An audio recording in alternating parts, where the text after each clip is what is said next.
Pain after movement. So a lot of times the complaint is it can't be found during a movement.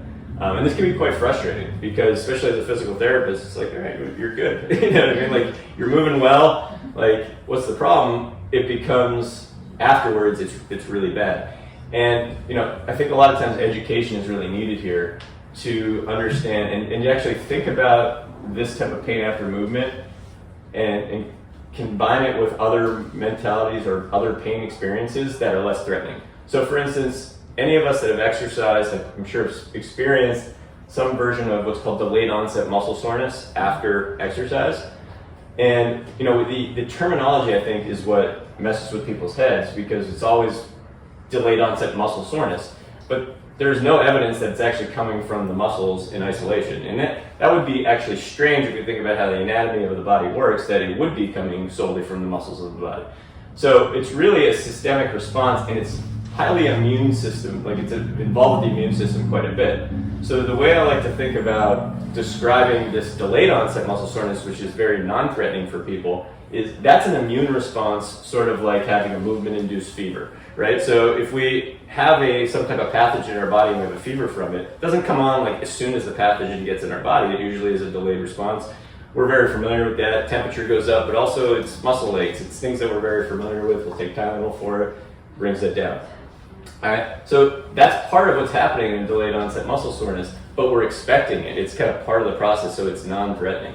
But if we really feel our bodies, if we have a mindfulness practice, like feel your body, what does it feel like when you have this soreness? It's not isolated to muscles, right? You feel muscles as well because they're big things in your body, but you also feel it down into the joints. You know, you feel stiff. You feel all things that if you didn't know you just exercised or you didn't just do a marathon, right? Like you would be thinking, I got to go to the emergency room.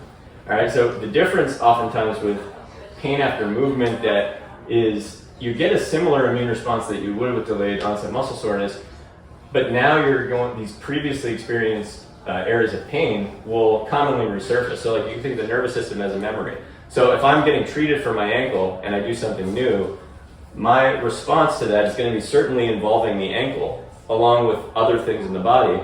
But now that becomes really threatening. I can't do this thing again because this is making me worse. It's damaging me. So we have to really, again, separate out the idea of damage from sort of normal responses in the body. And then the other piece of it is, again, be in this continuum of movement that we can easily turn the volume down. Okay, I'm listening to you.